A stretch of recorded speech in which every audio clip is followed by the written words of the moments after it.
ನಮಸ್ಕಾರ. ಎನ್ಆರ್ಪುರ ಸುದ್ದಿ ಸಮಾಚಾರಕ್ಕೆ ಸ್ವಾಗತ. ಇಂದು ಮಂಗಳವಾರ. ನಾನು ಚಂದ್ರಮೋಹನ್ ಮಕ್ಕಿಮನೆ. ಸುದ್ದಿಗಳ ವಿವರ. ಕರ್ನಾಟಕ ಪಬ್ಲಿಕ್ ಸ್ಕೂಲ್ಗಳಿಗೆ ಎಲ್ಲ ಮೂಲಭೂತ ಸೌಕರ್ಯ ಒದಗಿಸಿ ಎಲ್ಕೆಜಿಯಿಂದ 12ನೇ ತರಗತಿವರೆಗೆ ಒಂದೇ ಸೂರಿನಡಿ ಗುಣಮಟ್ಟದ ಶಿಕ್ಷಣ ನೀಡಲಾಗುತ್ತದೆ ಎಂದು ಕ್ಷೇತ್ರ ಶಿಕ್ಷಣಾಧಿಕಾರಿ ಶಬಾನಾ ಅಂಜುಮ್ ತಿಳಿಸಿದರು. ಅವರು ಸೋಮವಾರ ಪಟ್ಟಣದ ಕರ್ನಾಟಕ ಪಬ್ಲಿಕ್ ಸ್ಕೂಲ್ನ ಹಿರಿಯ ಪ್ರಾಥಮಿಕ ಶಾಲೆಯಲ್ಲಿ ಶಾಲಾ ಪ್ರಾರಂಭೋತ್ಸವ ಉದ್ಘಾಟಿಸಿ ಮಾತನಾಡಿದರು. ಶಿಕ್ಷಣ ಸಚಿವರ ಆಶಯದಂತೆ ಸಂಭ್ರಮದೊಂದಿಗೆ ಎಲ್ಲ ಶಾಲೆಗಳಲ್ಲೂ ಮಕ್ಕಳಿಗೆ ಹೂ ನೀಡಿ ಬರಮಾಡಿಕೊಳ್ಳಲಾಗಿದೆ. ಶಾಲಾ ಪ್ರಾರಂಭೋತ್ಸವವನ್ನು ಹಬ್ಬದಂತೆ ಆಚರಿಸಲಾಗುತ್ತಿದೆ. ತಾಲೂಕಿನಲ್ಲಿ 110 ಶಾಲೆಗಳಿದ್ದು, ಸರ್ಕಾರಿ ಹಾಗೂ ಅನುದಾನಿತ ಶಾಲೆಗಳಿಗೆ 80% ಪಠ್ಯಪುಸ್ತಕವನ್ನು ನೀಡಲಾಗಿದೆ. ವಿದ್ಯಾ ವಿಕಾಸ್ ಯೋಜನೆಯಡಿ ಉಚಿತ ಪಠ್ಯಪುಸ್ತಕ, ಸಮವಸ್ತ್ರ, ನೋಟ್ ಪುಸ್ತಕ ನೀಡಲಾಗುತ್ತದೆ. ಪಿಎಂ ಪೋಷಣ್ ಯೋಜನೆಯಡಿ ಕ್ಷೀರಭಾಗ್ಯ, ಬಿಸಿಯೂಟ, ಮೊಟ್ಟೆ ನೀಡಲಾಗುತ್ತದೆ ಎಂದರು. ಸಭೆಯ ಅಧ್ಯಕ್ಷತೆ ವಹಿಸಿದ್ದ ಕೆಪಿಎಸ್ ಎಸ್ಡಿಎಂಸಿ ಕಾರ್ಯಾಧ್ಯಕ್ಷ ಲಕ್ಷ್ಮಣ ಶೆಟ್ಟಿ ಮಾತನಾಡಿ, ಶಿಕ್ಷಣ ಯಾರೂ ಕದಿಯಲಾಗದ ಸಂಪತ್ತಾಗಿದೆ. ಪೋಷಕರು ತಮ್ಮ ಮಕ್ಕಳಿಗೆ ಉತ್ತಮ ಶಿಕ್ಷಣ ನೀಡಬೇಕು. ಮಕ್ಕಳ ಮನಸ್ಸು ಗೆದ್ದು ಮಕ್ಕಳಿಗೆ ಉತ್ತಮ ಸಂಸ್ಕಾರ ನೀಡಬೇಕು. ಇಲ್ಲದಿದ್ದರೆ ಮಕ್ಕಳು ಸಮಾಜಕ್ಕೆ ಶತ್ರುಗಳಾಗುತ್ತಾರೆ ಎಂದು ಎಚ್ಚರಿಕೆ ನೀಡಿದರು. ಇದೇ ಸಂದರ್ಭದಲ್ಲಿ ಮಕ್ಕಳಿಗೆ ಪಠ್ಯಪುಸ್ತಕವನ್ನು ವಿತರಿಸಲಾಯಿತು. ಸಭೆಯಲ್ಲಿ ಕೆಪಿಎಸ್ ಎಸ್ಡಿಎಂಸಿ ಉಪಾಧ್ಯಕ್ಷ ಉದಯ್ ಗಿಲ್ಲಿ, ಸದಸ್ಯರಾದ ಜಿ ಪುರುಷೋತ್ತಮ್, ಅಭಿನವ ಗಿರಿರಾಜ್, ಅಜ್ಮಿಯಾ, ವಿದ್ಯಾಕ್ಷೇತ್ರ ಸಂಪನ್ಮೂಲ ಕೇಂದ್ರದ ಸಮನ್ವಯಾಧಿಕಾರಿ ಸೇವ್ಯಾ ನಾಯಕ್, ಸಿಆರ್ಪಿ ಅನಂತಪ್ಪ, ಶಾಲಾ ಮುಖ್ಯೋಪಾಧ್ಯಾಯ ಚಂದ್ರಯ್ಯ ಉಪಸ್ಥಿತರಿದ್ದರು. ಶ್ವೇತಾ ಸ್ವಾಗತಿಸಿದರು. ಅಮಿತಾ ಕಾರ್ಯಕ್ರಮ ನಿರೂಪಿಸಿದರು.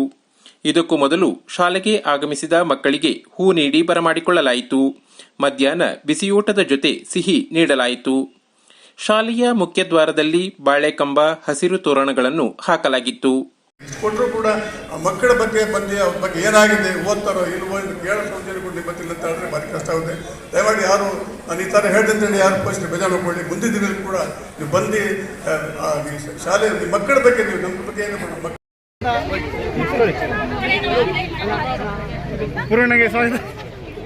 ಗುರು ಎಂತ ಅಕ್ಷತೆ ಆಗ್ತಾ ಇರಗಿದೆ.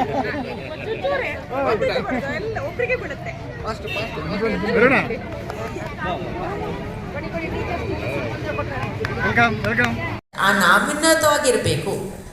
ದೈನಂದಿನ ತರ ಇರಬಾರ್ದು. ಅಮ್ಮ ಈಗ 2-3 ಮಕ್ಕಳ ಮುಖದಲ್ಲಿ ನಾಳ್ತಿರೋದು ನೋಡಿದೆ, ಶಾಲೆಗೆ ಹೋಗ್ಬೇಕಲ್ಲಪ್ಪ ಅನ್ನೋ ರೀತಿಯಲ್ಲಿ ಇತ್ತು.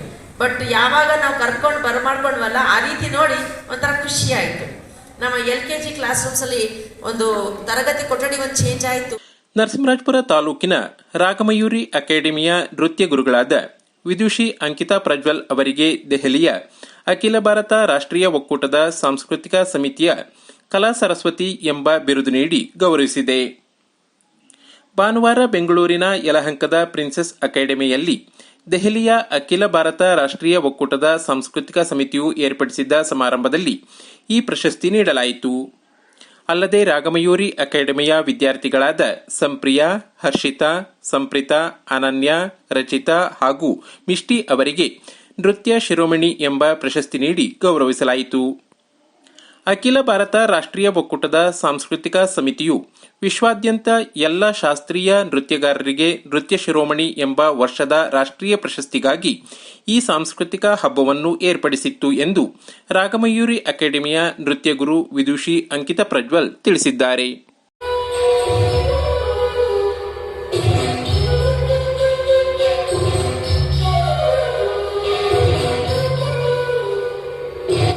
ಶಂಕರಾಚಾರ್ಯರು ರಚಿಸಿದ ಮಹಾಕಾವ್ಯ ಸೌಂದರ್ಯ ಲಹರಿಯಲ್ಲಿ ದೇವಿಯ ಸೌಂದರ್ಯದ ವರ್ಣನೆ ಇದೆ ಎಂದು ಕಾನೂರಿನ ಶ್ರೀ ಗೌರಿ ರಮೇಶ್ ತಿಳಿಸಿದರು.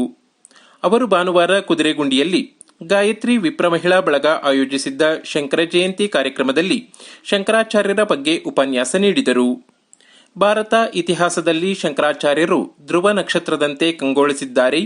ಸನಾತನ ಧರ್ಮ ಅವನತಿಯಲ್ಲಿದ್ದಾಗ ಧರ್ಮ ಉಳಿಸಲು ಶಂಕರಾಚಾರ್ಯರು ಬರೀ ಕಾಲ್ನಡಿಗೆಯಲ್ಲೇ ಸಂಚರಿಸಿ ಧರ್ಮ ಪ್ರಚಾರ ಮಾಡಿದರು ಎಂದರು. ಸಭೆಯ ಅಧ್ಯಕ್ಷತೆ ವಹಿಸಿದ್ದ ಗಾಯತ್ರಿ ವಿಪ್ರ ಮಹಿಳಾ ಬಳಗದ ಅಧ್ಯಕ್ಷೆ ಮಮತಾ ಪ್ರಭಾಕರ್ ಮಾತನಾಡಿ, ಹಿಂದೂ ಧರ್ಮದ ಪುನರುಜ್ಜೀವನಕ್ಕೆ ಮತ್ತು ಅದ್ವೈತ ವೇದಾಂತದ ಪ್ರಚಾರಕ್ಕೆ ಶ್ರಮಿಸಿದ ಶಂಕರಾಚಾರ್ಯರನ್ನು ಸ್ಮರಿಸಲು ಪ್ರತಿ ವರ್ಷ ವೈಶಾಖ ಶುದ್ಧ ಪಂಚಮಿಯಂದು ಶಂಕರ ಜಯಂತಿ ಆಚರಿಸಲಾಗುತ್ತದೆ. ಗಾಯತ್ರಿ ವಿಪ್ರ ಮಹಿಳಾ ಬಳಗದಿಂದ ಇಂದು ಶಂಕರ ಜಯಂತಿ ಕಾರ್ಯಕ್ರಮ ಹಮ್ಮಿಕೊಂಡಿದ್ದೇವೆ. ಮಹಿಳಾ ಬಳಗದ ಎಲ್ಲ ಸದಸ್ಯರು ಕಾರ್ಯಕ್ರಮದಲ್ಲಿ ಭಾಗವಹಿಸಬೇಕು ಎಂದರು.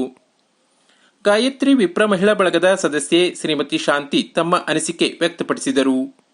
ಇದೇ ಸಂದರ್ಭದಲ್ಲಿ ಗಾಯತ್ರಿ ವಿಪ್ರ ಮಹಿಳಾ ಬಳಗದ ಹಿರಿಯ ಸದಸ್ಯೆ ಕೊಪ್ಪದ ಗೌರಮ್ಮ ಅವರಿಗೆ ವಿಪ್ರ ಮಹಿಳಾ ಬಳಗದಿಂದ ಆರ್ಥಿಕ ಸಹಾಯ ನೀಡಲಾಯಿತು.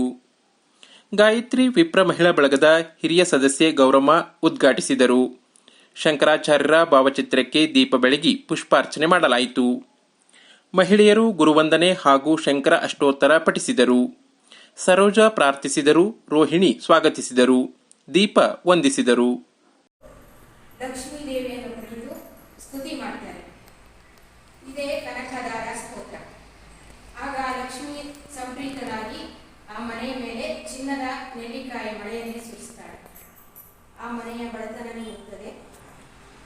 ಈಗಲೂ ಕೂಡ ಕೇರಳದಲ್ಲಿ ಸ್ವರ್ಣತಿಲ್ಲಂ ಅಂದರೆ ಬಂಗಾರದ ಮನೆ ಅಂತ ಹೇಳುವಂತ ಒಂದು ಕುಟುಂಬ ನಂಬೂದರಿ ಕುಟುಂಬ.